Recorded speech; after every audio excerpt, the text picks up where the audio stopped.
Reviews. I am Adam. Was gonna watch a movie last night,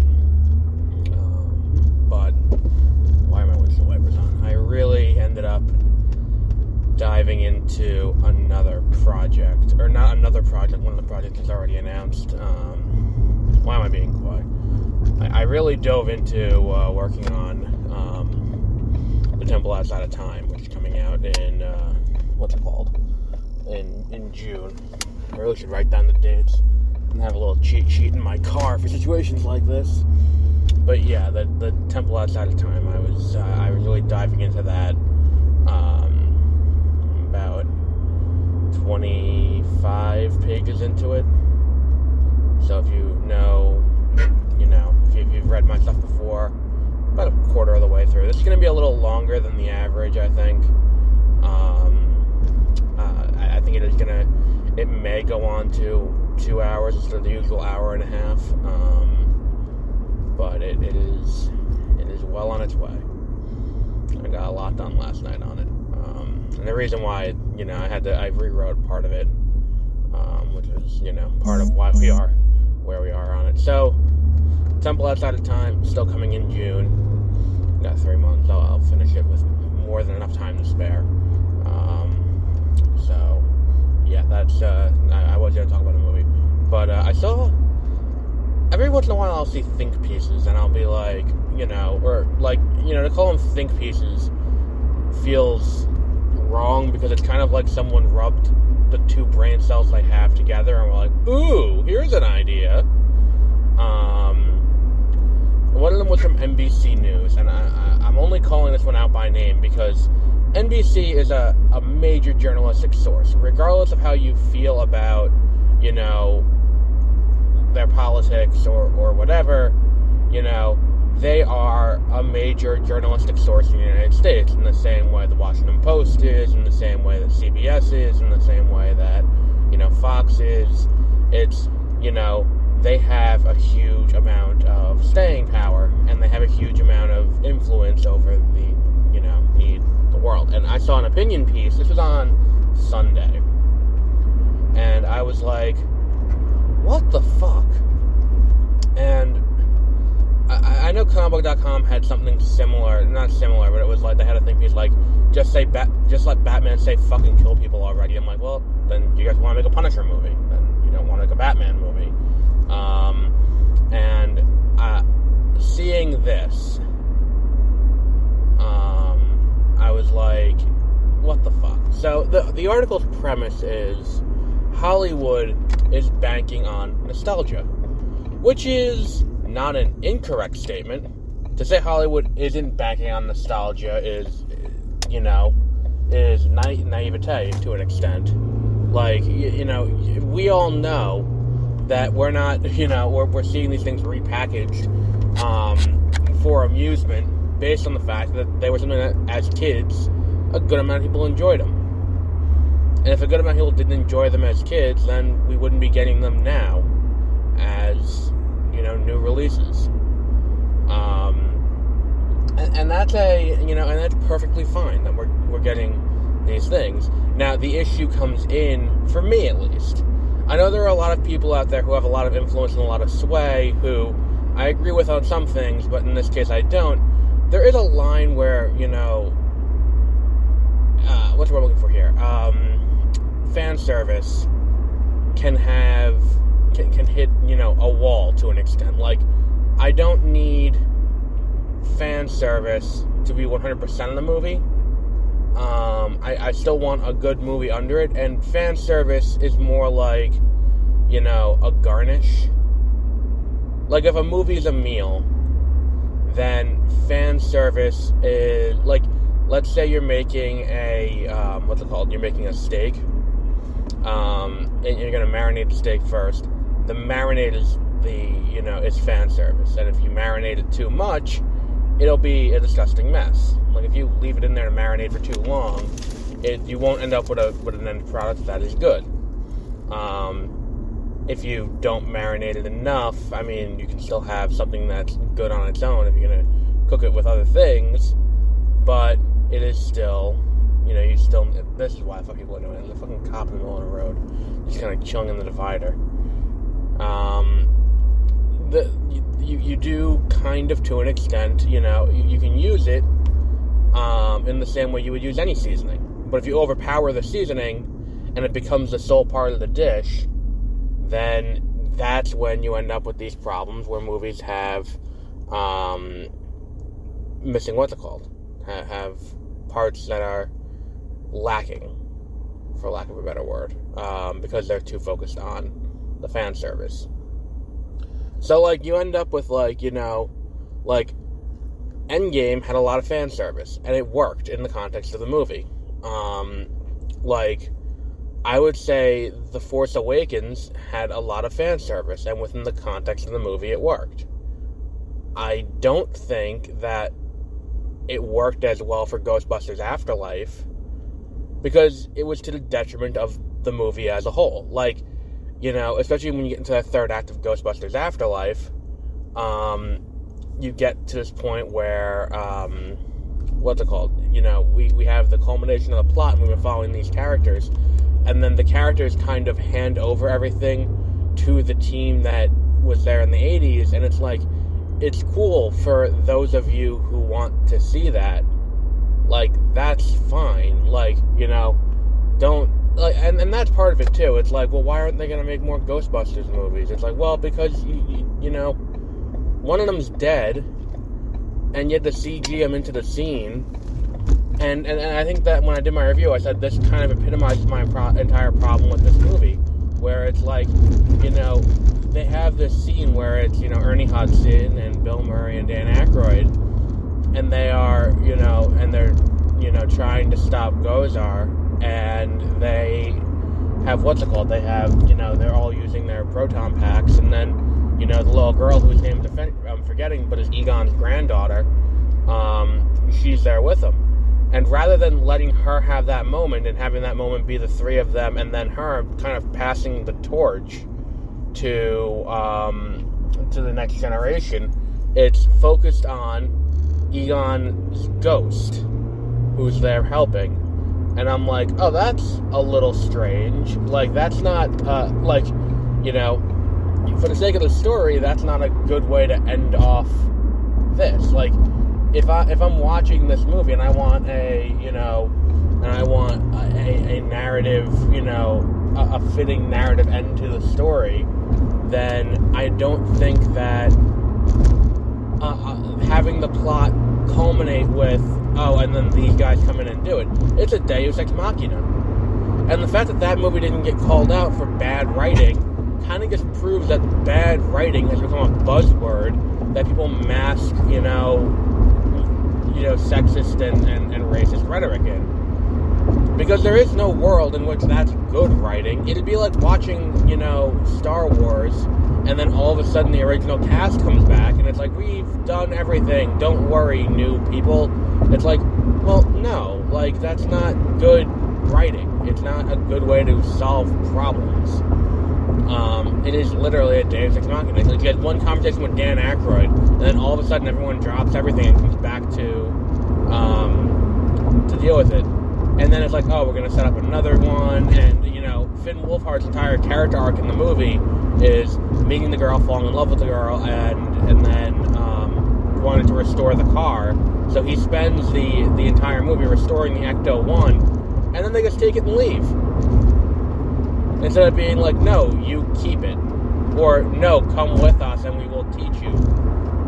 It's not even them passing the torch forward. It's them retaining what they already had and being no, young people aren't going to solve this problem. We're going to continue to do it. Which is kind of metaphorical for the entire way that generation views young people. But I digress. Now, when it comes to the Batman, I wouldn't say the Batman is fan servicey. I'm a fan, and there were definitely moments in the Batman where I was holy fuck. This is, for me. Spoilers for those of you who haven't seen the Batman yet, but, there's an entire sequence in the middle of the movie where, the Riddler is outlining what was what's it called? What was like what the Wayne family did in one of his his videos about like everything that's wrong with Gotham is traceable back to the elite using their power in ways that aren't proper, and he's talking about how the Waynes and the Arkhams got married, and Bruce and Martha Wayne, and then there was a reporter named Tommy Elliott who was trying to expose some of what was going on, like Martha Wayne's violent tendencies that ended up with her locked in Arkham multiple times. And I'm just like, holy fuck, this is going deep. Like, we get a fucking Flashpoint Joker reference. We get, all of these references to Hush, which I thought was going to be the bad guy of the movie. But it is so, like, everything about it is so good. And the thing is, that's not based on a movie. I mean, maybe the reason why he looked at this and was like, oh, well, this is trying to repackage my childhood to me, maybe he saw that it was, kind of a similar cast to Batman Returns, where it's like, oh, so we have a Batman, we have a, what's it called, we have a Batman, we have a Penguin, we have a Catwoman. Oh, I've seen this before. They're just trying to remake Batman Returns. It's like, well, no. If anything, it is a very loose adaptation of The Long Halloween, which was evidenced by the fact that if you went to the fan first screening last Tuesday night, a week ago actually, if you went to that fan first screening, you would have gotten a free physical comic book of The Long Halloween. So it is one of those things where it's like, it is very much inspired by certain comics. And the idea that, it's fan service, to just make another Batman. And there was something else in that article that I thought was even funnier than the rest. And it was like, come on, didn't everyone think that the Batman was going to just end after Christian Bale finished his run? It's like, what the fuck? Like, since 1989, it's like there hasn't been a substantial amount of time there hasn't been a Batman movie, except for between Batman Forever and Batman Begins. That was the longest period of time between Batman movies. Like, and on top of it, you can't get away from Batman on TV and in animation, and it's like, there was Batman Brave and the Bold, there was Batman the animated series, there was Batman, there was another one that I can't remember the name of that was on Cartoon Network. Justice League Unlimited was very Batman heavy at times, like Justice League, the other Justice League show. But Batman is everywhere. You cannot get away from Batman.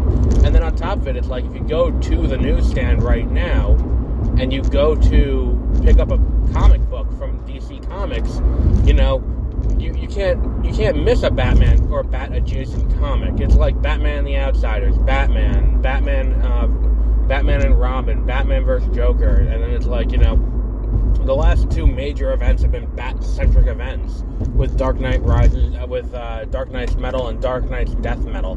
Like, there are so many just Bat-adjacent things happening that, and by the way, I don't think I addressed this. I did call that Dark Crisis was going to be coming. I did say that was going to happen, and now we have Dark Crisis coming, so I did call that. But it's just one of those things where it's like, you cannot escape the Batman if that is something that you are trying to do. Like, if you are actively trying to find another comic book that's not Batman-oriented, you got, like, Action Comics. I think The Flash is still ongoing. There was that Batman, the Aquaman Green Arrow team-up comic that was not fantastic. And it's like, besides that, you got to deal with Batman. You got to contend with Batman being there. And it's like, it is one of those things that it's, as a DC fan, you just learn to live with. It's that Batman is forever. Batman will always be here. The world will end, and sitting at the edge of the known universe will be Batman being like, hey, I have another comic here you may not have read. Like, there will always be Batman stuff. And to act like, Batman is just banking on nostalgia feels silly. I mean, just look at Detective Comics had its 800th issue. Or 1000th issue.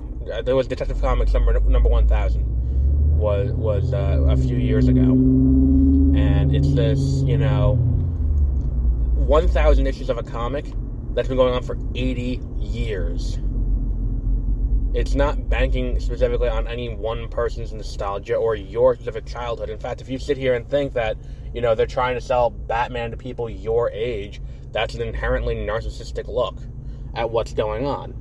They're not trying to repackage your childhood. They're trying to repackage the collective childhood of every person who has grown up with a knowledge of pop culture in the last 80 years. Because even if it wasn't you, there was Adam West's Batman in 1966. There is no shortage of Batmen in American history.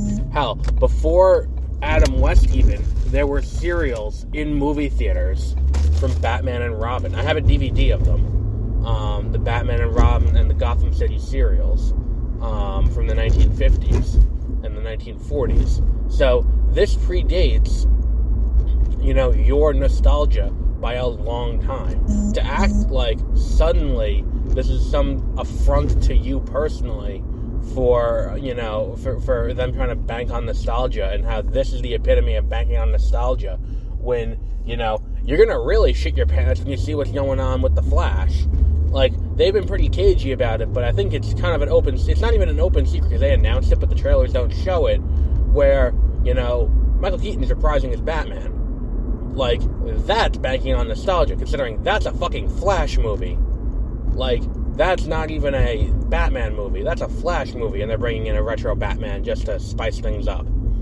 Like, it is a huge kind of, thing to address. And it's like, look, this guy's gonna be pissed about, the other one too, Multiverse of Madness, and maybe he has a right to.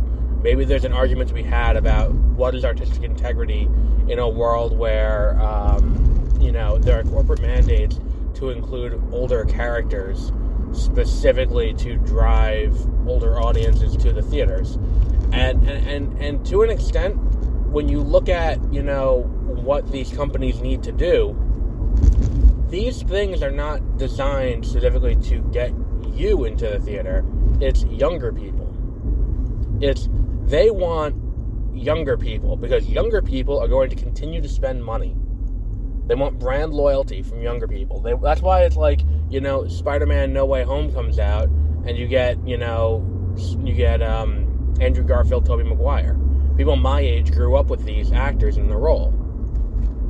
And if you can get these people to come back and watch it again and again and again because, this person's here and, it feels like a continuation of my childhood, they're going to go and see it. And it's one of those things where it's like, I saw this article, and then he included in the article that he has not seen the movie yet. And I'm like, you're an opinion writer at NBC News, writing an opinion about a movie that you have not seen yet. Is there anything that more epitomizes the problem with modern journalism? Like, you are working for a major news outlet, writing an opinion piece, illustrating it as fact, and then based on something that you have not seen yet. It is not asking a lot that if you're going to write an opinion piece about a movie, go see the movie before you write an opinion piece. That's something big that I do. I will not comment on something that I have not seen once it is out. If it isn't out yet, I will say things about it, as evidenced by my repeated thrashing of Peacemaker before it came out, and then Peacemaker came out and I really loved it. Like, it's just one of those things where it's, you should not, if you are paid to comment on something and give an opinion on something, you should not, you should not comment on it unless you know what you're talking about, because like anyone can have an opinion on anything, but like until you have, like, if you're gonna comment on a movie, don't comment on the movie until you've seen the movie. There's also nothing really in the trailers that really indicates nostalgia bait to me. But we'll wrap up there for today. So if anything happens, we'll be back later this afternoon or this evening I don't know what time yet, with more stuff. We have an announcement coming. That'll be fun. Hopefully the announcement works and whatever we have takes off. I think I'm going to upload the first episode of the announcement to both this and to Beware of Spoilers to kind of generate interest as we do it. But keep an ear out for that. That'll be pretty cool, and that'll be coming in the coming weeks. So until then, have a great rest of your week.